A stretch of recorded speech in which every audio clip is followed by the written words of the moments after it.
People used to start working when they were 5, 12, and you worked your tail off until all your body parts fell off in your 20s or 40s. Now, most people start working, a lot of people start working in their mid-20s because they go to school.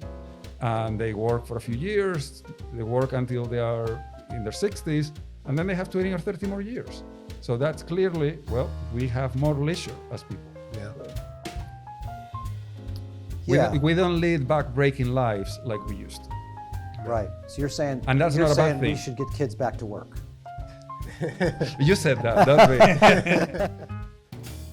Do you think that there's in human beings?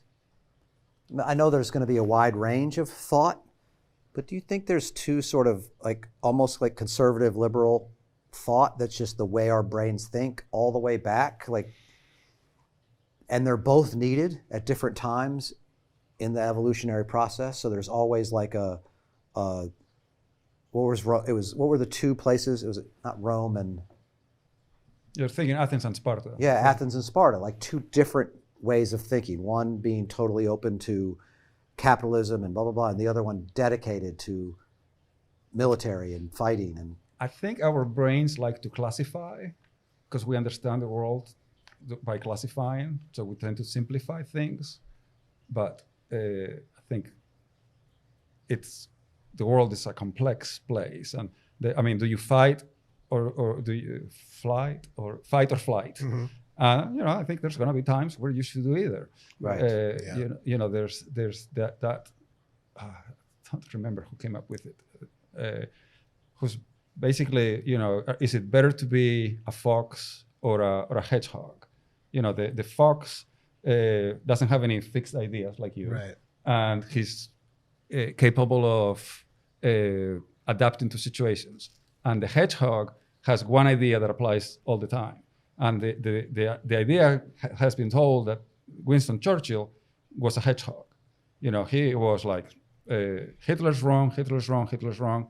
And, for 20 years, he was completely ignored. And, in 1921, people thought Churchill was a nut. In 1922, people thought Churchill was a nut. In 1923, they thought he was a nut. He wasn't adjusting to the world around him. Right. He always had the same ideas. And, did we need Churchill from 1920 to 1938? Maybe, maybe not. We are lucky that he was impervious to stimuli and that he was set on his mind, and that when 1940 came around, he was given the authority to rule Britain and lead a great part of the fight against Nazism. It's funny that it seems like a lot of his speeches would be started with, "I told you so," and then his famous quote. Dude, if you held one idea and it finally came to fruition 20, 30 years later, you bet your fucking ass I'd been saying, "I told you so." I mean, that is happening now, for a very long time. I was standing outside the comedy club last week, and 6 of us were sitting around, and I was like, "You guys believe in aliens?" And every single one of them said yes in some form or fashion. Yeah. And, 10, 12 years ago, if you believed in aliens, we get a camera crew to make fun of you. Yeah, that's true. true. What I mean? There would be a TV show. So, yeah. People have held the same opinions, and now they are correct on a daily basis. Fucking told you. Yeah. How do you,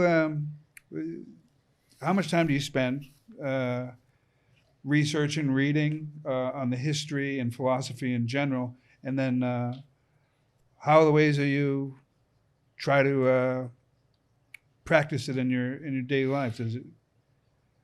Philosophy seems to me, if you spend a lot of time in it, that it's one of those things that has to affect your life and how you live. Yeah.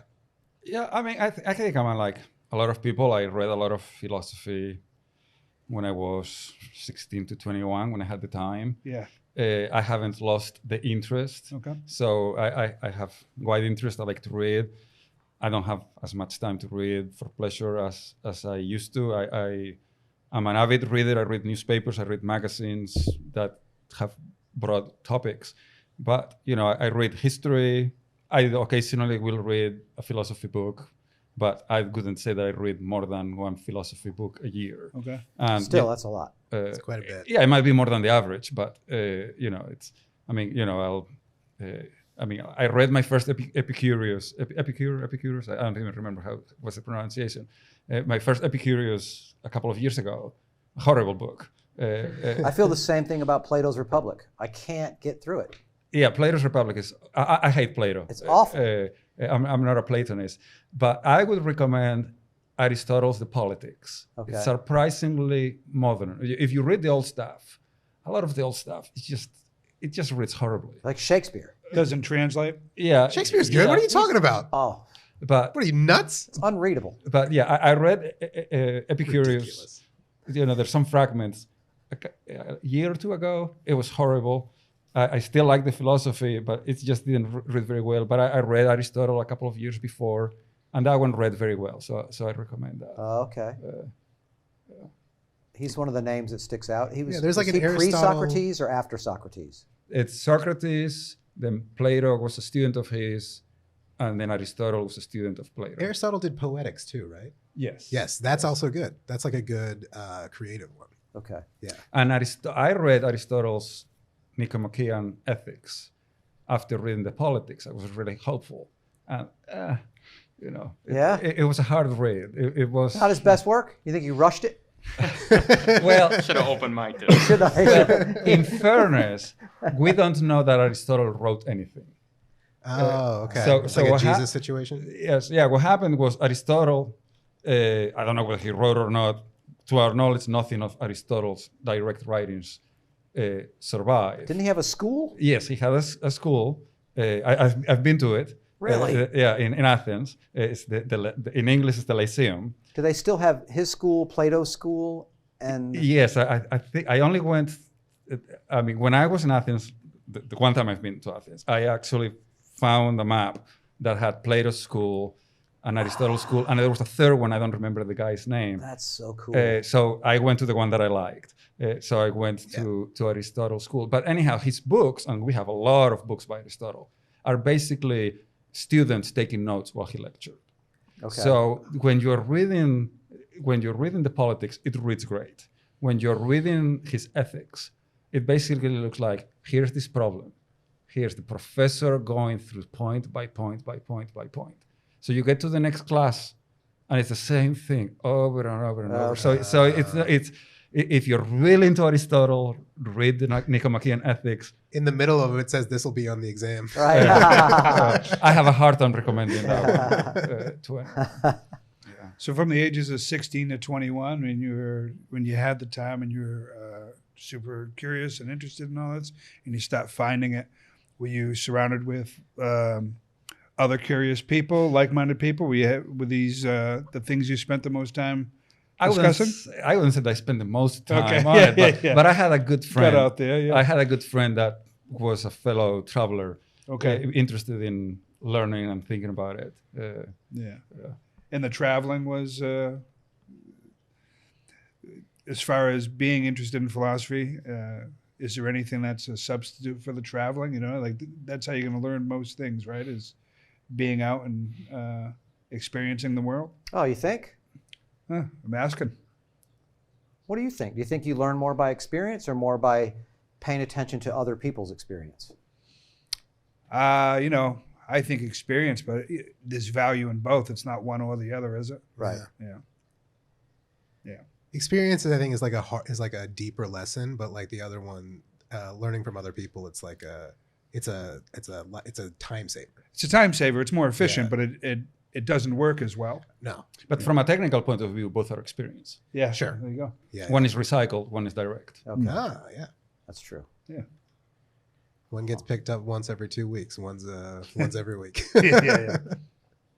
I just find, like the whole philosophy or not, like you can take pieces from it, I'm also fascinated by how long ago it was, and in my mind, some of the stuff that he's right about, like the connectedness of all things. To me, that's right. And I'm like, how did he know that back Evergreen. then? Yeah. Yeah, like that's such a crazy This is why level you of should knowledge read from a Shakespeare. way time. What? I've tried. Like I started Because it's the same. But I tried to read like Midsummer Night's Dream. Somebody told me start with that one if you're going to start with Shakespeare. No. And I was like, this is just a bunch of easy shit jokes. And just sex read jokes. Romeo and Juliet and Hamlet. Okay. Read those two. And those then are everything. Caesar? Huh? You didn't have to read Caesar in school? That's the one that got me interested. He just, to me, it's like, I don't like to read something that I read a paragraph and then I have to read another paragraph that tells me what that paragraph meant. Yeah. Just somebody modernize it and let me read it, you know? It's the who art thous and all that. Yeah, it's all it's like listening to Lenny Bruce. It's like, this is great. And then you listen and you're like, I don't get any of these references and it's Needs to be an updated version. But here's the thing. Because it's not good. I'm going to say that. Because it's not good. Okay. It's not. If it doesn't survive, I know I'm wrong about Shakespeare just because everybody loves Hold Shakespeare. on. Let Devin continue to bury himself. No. It is not good. Because there is... Lenny Bruce is not good. He's good for his time. There is stuff that survives eons that stays exactly the same. Like... We were talking about this the other day. Mr. Bean. If you watch Mr. Bean, you can watch Mr. Bean now. You could watch Mr. Bean 20 years from now, 30, 40, 50. Charlie Chaplin still holds up because it's still good. Like it is a fundamentally funny comedic concept that stretches through ages. It's a little easier, isn't it? No. Yes. No. No, hold on. No. The difference is zero. I'm going to showing immediately feel like he's right. I'm going to show you some physical slapstick comedy. There's not a whole lot Wasn't that funny? The writing, the words are more complicated, I think. I think if So the two examples you just gave are things that I could watch without sound, and it makes sense to me. Yeah. If I could translate something that has words, it's completely different. Who's on first is what I would say. Okay. It still who's on first will hold up forever. Sure. Who's on first will always hold up. If someone is being like, well, the Catholic Church is doing this, and then bada boom, and it doesn't hold up, it's not. It was for the time. It's simple. For the time. That's it. You know, Lenny Bruce is really good in Marvelous Miss Maisel. Yeah. But I stand up in that. He's Yeah, he's solid. they're really solid, whitewashing his legacy as being a good comedian. I have a hard time arguing That's with you. fantastic. Yes. I have a hard But, time arguing with you because when I first was like, Lenny Bruce, and I would buy like truck stop tapes by Lenny Bruce as I'd drive around the country, I'd be like, oh, this is a bunch of weird skits and stuff. Yeah, And then the next thing I got was like him reading a transcript at Carnegie Hall. And I'm just like, I don't. By the time you listen to Lenny Bruce, it was probably as old as it was to you then as like Bob Newhart is to us now. And Bob Babe Ruth wasn't good at baseball because right now he wouldn't be able to hit pitching. No. He could. Maybe he could. At the time he could. But like, and then if things change, things change. Like if Babe Ruth was born now and he could probably play at this level now. But like if you were able to create something that lasts throughout time, because human beings, that's why this philosophy still works. That's why there's something to be said for simplicity there. Yeah. And all of those things that you mentioned are a little bit simpler. Bob Newhart, I love Bob Newhart. I have Bob Newhart records. I grew up listening to him. It's a simpler type of comedy. And you're right, a Lenny Bruce doesn't hold up as well as it should. But the reason it was so great is because it was in the moment it was in. He was doing the thing he was doing when he wasn't supposed to be doing that thing. Yeah. And so it's a little more complicated. It's not. It doesn't mean that it wasn't good. But here's the thing. I'll tie it back to the philosophy discussion. Please. Like the philosophers that last had something to say about human existence or about human capability that was fundamentally true. And on a fundamental level, if you're still able to read it today, if you're still able to understand it today, it is the simplicity of it. Okay. The overcomplication of things is not going to make it more interesting, more deep, more anything. All it does is complicate it. The simplicity, this isn't like a whole complicated existence. You could be put on Earth and like figure it out. You know what I mean? Like it's not like some complex, you need to understand this, you need to understand that, you need to understand that. The simplicity is what carries through. So like when you're reading old stuff, and you could correct me, I don't read a lot of old stuff. It's like why we still read Homer. Exactly. Exactly. It's like if you can, that is a fundamental understanding of a man on a journe. I feel like a man will in go on a every- journey forever. In every religion. Yeah. Is that there's those same truths. Like Aurelius has a thing about, I've taken it, I don't know where it is in here, but it was like, that's the thing Jesus said. These same things. Let your yes be your yes and your no be your no. Like, don't speak the truth, always speak the truth. Those kind of things. They're fundamental to like you're saying, a core human thing Yeah. that's true. Simple truths to- are what last because they're universal. Like Here's- the complication aspect of it, yeah, maybe it works in the time. And that's great. Maybe Here's you a- would needed it in that time. Here's an Aurelius quote that answers your thing about getting angry that we were Sure. going back at. Your mind will take on the character of your most frequent thoughts, right? So if you're if you keep embracing anger, you're going to come from there and there more often because that's going to become one of your core things. Yeah.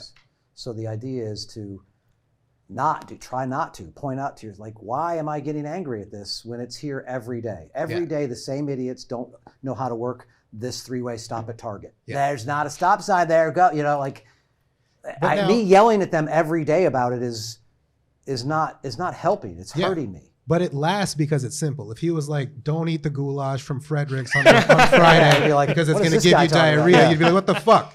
Yes. You know what I mean? That's good. Yeah, earlier you were asking whether there was something that always stayed, that we were divided, liberals, conservatives, what have you. And I read it somewhere, so I don't know who to give credit to about it, but that there are two themes in ethics and a tension between them. And there are two things that we all agree on in general. One is we like autonomy. We like to give people autonomy. We think that it's ethical to not be telling other people what to do. Right. And we all agree on that in general. The other one is we like it when if there's someone in need, we think it's ethical, it's moral, if someone goes and help them. Help grandma cross the street. Where the tension arises between those two is when people get, in the minds of the two sides, they get carried away with one or the other. So we all like autonomy, but if you take autonomy seriously, it means there shouldn't be a government that takes from Peter to help Paul. Right. And the libertarian position, if you want to call it the extreme side, is they think that anybody helping others, if the state is helping, if the state is doing it through force, through coercion, it's unethical. In the other side, you have the people who say helping others in need is so important that it trumps autonomy. Right. And if you don't agree with that, then you're immoral because you're letting your concern about autonomy trump the need to help those in need.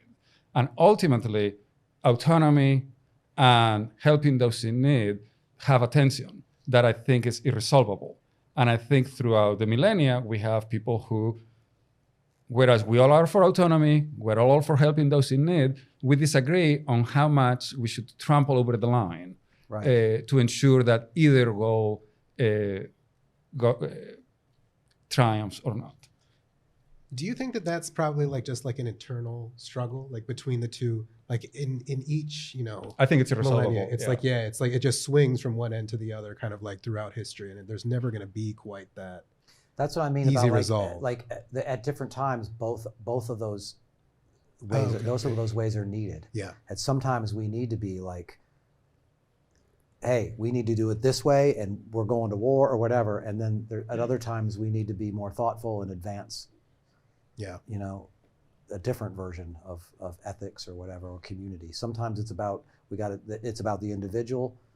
I think that's a part of all the way down to viruses and every possible option is sort of created, and then evolutionarily wise, right, the one that survives in that moment sort of gets stronger and helps advance that sort of version of life. Yeah. And then in another time, that's the problem. So that you keep producing the one that thinks differently or stays home versus goes out into the wild. I had this realization when American Idol was popular. What? This is real. When American Idol was really popular, I was working in Los Angeles, and I remember being like, how are you going to top this? It's like, it's singing. It's something that like people can engage in. It's the #1 rated show. There's something funny about it. There's something heartwarming about it. You're never going to top this show. This is going to be the top show forever. And eventually, it's not. People just get tired of whatever that is. They're looking for something else. So they got to change it to The Voice. So they got to and do change it again. to The Voice and do it again. But The Voice will not last forever. Nothing. It's like that type of thing. It's like, yeah, you'll find The Voice just basically wrinkled American Idol, but it's going away. Now it's The Masked Singer. Now it doesn't. Now you don't even need it's just someone in an outfit, I think. So it's not going away. But it is. The history keeps repeating But it itself. is, because the Masked Singer is now no longer homegrown talent. It's just some idiot in a mask. Rudy Giuliani, he was one. Yeah. Of them. Kermit was one of He them. was That in, good. yeah, he was in The Masked Singer. Well, it's definitional whether it's going away or not. I mean, you could say it's people seeking entertainment, so it never changes. But you could say a meteorite will hit the Earth and we will all Yeah, die. that could so change, so okay. that will be changed. Yes. Yeah.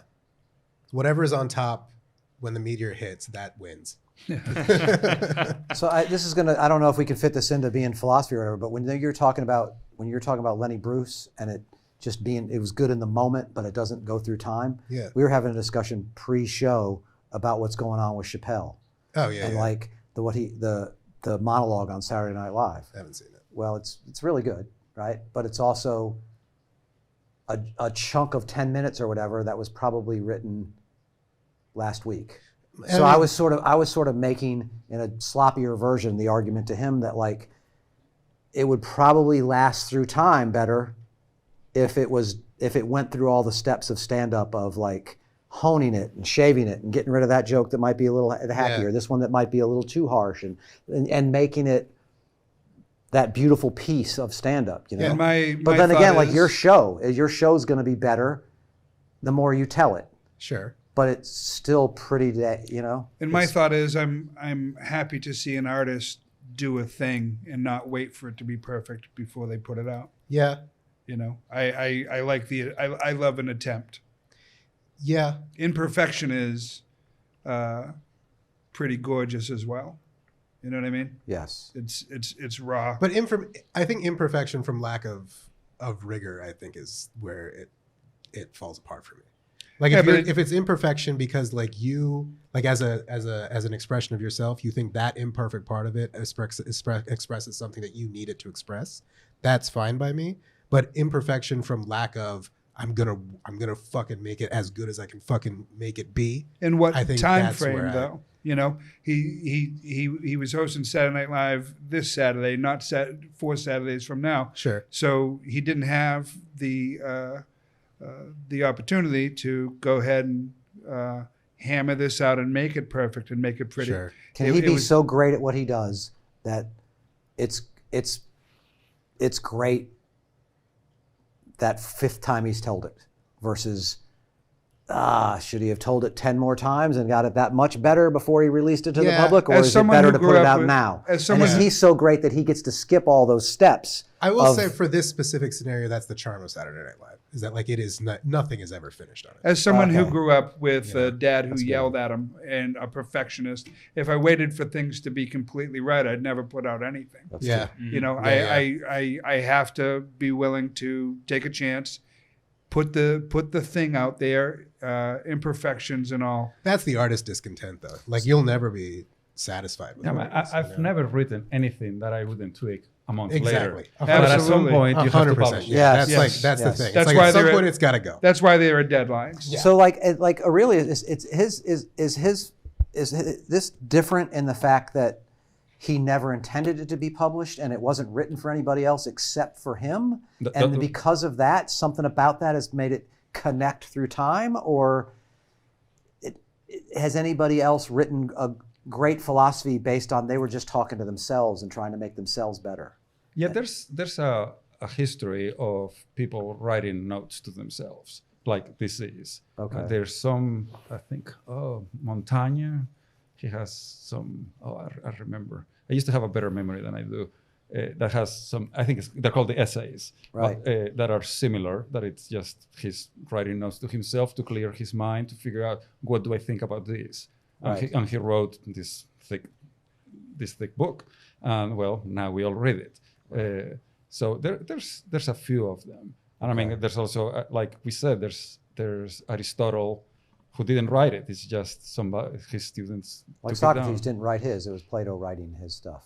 Yes, and I mean, not to be too particular about it, I think we don't have a clue what Socrates really thought. We just know Socrates is just a character that Plato used. So I mean, I think there's two Socrates out there, one by Plato and one by Xenophon, and they don't exactly. It's not the same guy. Kind of like Jesus. That's how I feel about George Carlin. There's two different guys. I feel like we don't really know exactly what he thought. I feel like he was writing as the comedian character George Carlin. Oh, okay. And you could argue that's true about everybody. Yeah. That we all put forth different personas to different people. Yeah. Do you know what the word? One weird thing about me. I'm in etymology, the origins of words. So do you know what the etymology of the word person is? No. So in Greek theater, the characters weren't just out there. They all, so that you watch from afar. So it was kind of hard to know who each person was. So everybody wore a mask, so that you could say, okay, that person is wearing the male person, the female person, the king, because you could tell the mask from however many. You say mask, and I immediately think COVID. Yeah. Yeah. No. This was a full mask. Well, these Okay. masks were called personas. Mm. So the word persona means, our word Oh, person okay. is derived from the Greek for mask. Really? So you could say that I'm forgetting how to say it right, but this idea that there's a person behind the mask. Well, it turns out that the person behind the mask is a mask. But separate from that, I think Maskception. Yes. we all Person put, singer. we all That'd be put a different horrible episode of personas Masked forward to different depending on the people that we're with. Yes. I didn't know the Masked Singer had such a philosophical foundation to Yeah, I wouldn't like that episode. They take it off and he's just. it. It's just that's a I I great. agree, because we Yeah. do have a different version. I remember when I got married thinking, oh my God, like this group of friends and this group of friends know a slightly Oh, yeah. different person. And when they meet, I hope this group keeps their fucking mouth shut. You know what I'm saying? Yeah, 'Cause yeah. this group over here doesn't know this about me. Dude, you know what I all mean? through Or college, vice versa. I went by Naveen because that's the Indian pronunciation, and the first person I met was an Indian person, and the people around me overheard me say my name to them, and for 4 years, people know me as Naveen, and I was a different. It wasn't. I was still kind of the same, but it was a different person. Like everyone outside of it knows me as Nevin. Huh. Mask as fuck, dude. Now, are there modern philosophies or philosophers that like have really sort of grabbed your mind and your attention and like, oh, I would have never thought of this, or are they all just plays on the same old derivative of the same old thoughts? There is some new water in the river, Oh yeah. but there is a lot of variations on a theme. I think that there's a little bit of both. And I'm not a professional philosopher. Of course, you're just a big fan and you read it. I just like to read mostly old stuff. But the most recent philosopher that I read was died in the early 1960s. So Okay. sorry to everybody in the last 60 years. That's why book sales are low. Yes. Are there modern like? I know. There's one guy who's like that pop philosopher Zizek. I don't even know. Slavoj Zizek. He's like a big. He's ideology. He's like Slovenian, I think. He's a big dissecting and understanding ideology type of person. Why does it feel like a waterfall just broke out in here? What is that? It's raining. There's a pipe Raining. that's Oh, over it's there. raining? Yeah. Okay. It's raining pretty hard. So it's weird because I had this impression that you were like that you were a Stoic, and you're not a Stoic. I was just explaining how one could view the world from a Stoic perspective and an Epicurean perspective, and that there was value in viewing things through that prism. Okay. So I should throw this book out and pick up something else? Get No, some no, Aristotle going? I would encourage you to read whatever. I mean, I have read, I read the Confucius Analects, and I am not a Confucian, but I learned a lot from it. Right. I derived value from it. Have you ever read the Bhagavad Gita? No, I have not yet. Yeah. That's another one that was sort of recommended by everybody. You know what I mean? It was like Martin Luther King and Gandhi and the Thoreau, and they like all these Personal people. recommendations from those guys for you. Huh? Personal recommendations for Well, you. just when you read them, they're Dear like, Tom. They mentioned He Yeah. did use one name only for us. So What about first like? name basis. Have you ever read like some of the Sufis or some of the Indian philosophers? Like I'm a big Krishnamurti You didn't fan. make the I'm a point, big. buddy. Well, I'm just you were brought Always up with Indian. the point. Okay. The Indians. You read any of these fucking Indians. Bostonian philosophers? Yeah. Yeah, you ever read some Sam Adams labels? Yeah, I haven't read Sufi philosophy. I don't think I'm into that. From the Arab world, what I did read, I was very good, is Ibn Khaldun, who is reputed to be the father of the philosophy of history. He wrote about the 1400s. And he basically had a theory that described the world that he lived in, where, basically the people in the city got fat and lazy. So eventually the soldiers there became less proficient.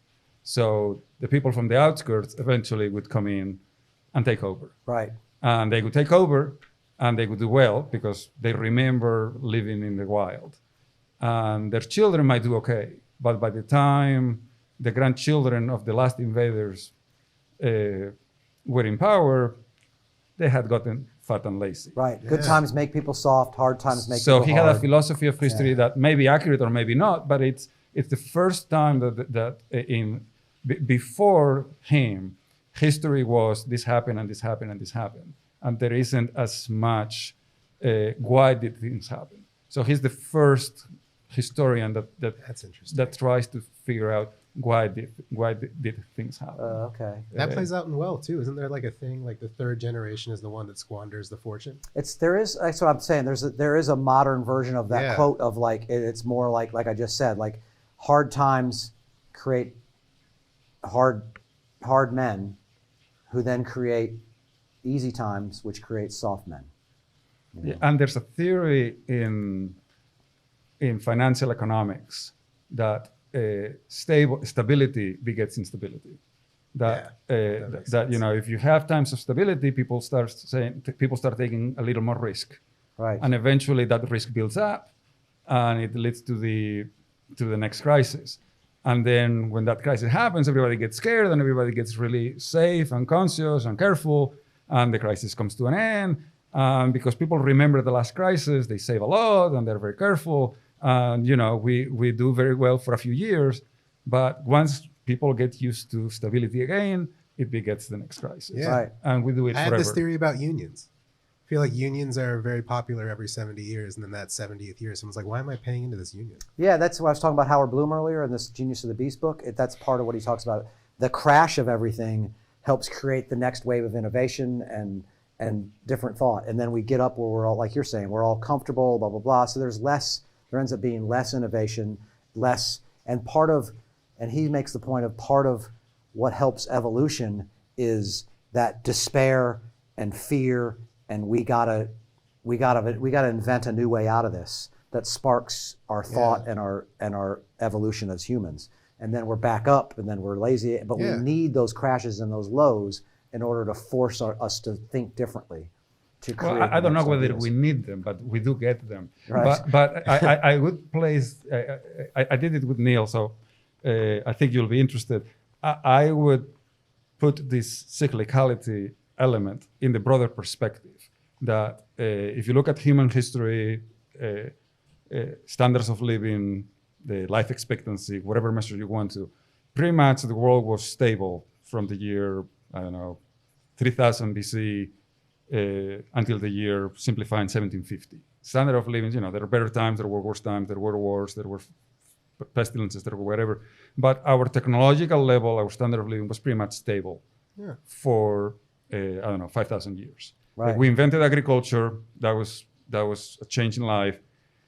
From the year 1750 onward, pretty much by most measures that you can think of, we are doing this. Yes. Technology keeps improving, life expectancies keep increasing, the percentage of the population on the planet that is middle class keeps increasing. Now, are things perfect always? Do we have wars? Do we commit mistakes? Do we have crises?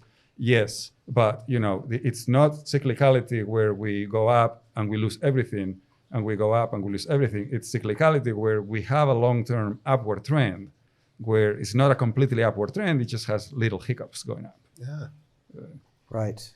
Yeah, it's like the thing that you strive for. It's like, it feels like you strive for an easier life. You strive for leisure. You strive for that. And that is your own demise in a Shakespearean way. Yes. Unfamiliar. I feel like I can say that about my own life. Like I sort of start to get comfortable, and then it's like there's a laziness that happens. Oh, yeah. That keeps you from striving yeah. to the next thing, and then it's like, oh shit, this marriage isn't going to last. Like, Yeah. and now it's like I got to click back in and start to, or I'm not creative for 3-4 years, just slow and just going off my laurels, and then it's like I got to get back to work. I always know I'm on the downward trend on stand-up when I'm like, I don't need to go to that mic tonight. I'm doing pretty good. I got some stuff going, some I've new worked that bits stuff cooking. enough. And then it's like, we'll skip tonight. And then I know for the next month, it's just going to be shit. But some of that laziness is not a bad thing. It's simply a measure of our success. Mm-hmm. Yes. In the year 1900, life expectancy in the United States was about 40. So, it's hard to argue. And the same is true for a huge plethora of countries around the world.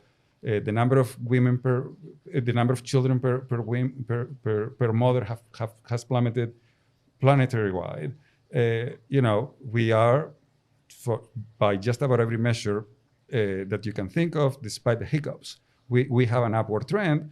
And as such, we don't have to work 16 hours a day just to survive, just to have the basics of food and warmth. Yeah. We can work however many hours. And I mean, we can work from, people used to start working when they were 5, 12. And you worked your tail off until all your body parts fell off in your 20s or 40s. Now, most people start working, a lot of people start working in their mid-20s because they go to school. And they work for a few years, they work until they are in their 60s, and then they have 20 or 30 more years. So that's clearly, we have more leisure as people. Yeah. We don't lead back-breaking lives like we used to. Right. So you're saying, and that's not a bad thing. We should get kids back to work. You said that. I wish I could find this. Like this, there was an example of exactly what you were talking about that I had with like how much has changed because of the industrial revolution. How much sort of evolution of human thought and ideas and feeding people, and like you're saying, the standard of living and the length of life, whatever that's called, the life expectancy, like all those things that have skyrocketed. I mean, we have electricity, we have running water, we have sanitation, we have antibiotics, we have an expectation that most people will be educated until they are 18 or 21. And if you invest in people thinking of how to create new stuff, more stuff gets created, and we continue to have technological progress, and we have computers, we have cell phones. And not everything's perfect. There's Twitter, but not for long. Right. But don't you think that, I mean, as far as learning and stuff, I don't think my son's taken one philosophy class. Do you think that is hurting human thought by just leaving it up to people who study philosophy? Just either fall into it or it becomes a hobby. It's not something that we teach. We don't teach people to think. We teach them facts. I don't know. I think it's a nice hobby that I enjoy. I don't think I'm better than other people because I have this hobby. I don't know how much better the universe would be if everybody were required to take so many classes of philosophy. I just know, everything that we know today about genetics or the atom, we didn't know it 50 years ago. We didn't know it 100 years ago. He knew it. It's just... Couldn't prove it, though. Couldn't prove it. Yeah, any old person down the street today has Google at their fingertips. So, we know... everybody down the street knows so much more today than 50 years, 100 years ago. We know stuff that no one 100 years ago knew because it wasn't part of human knowledge. Right.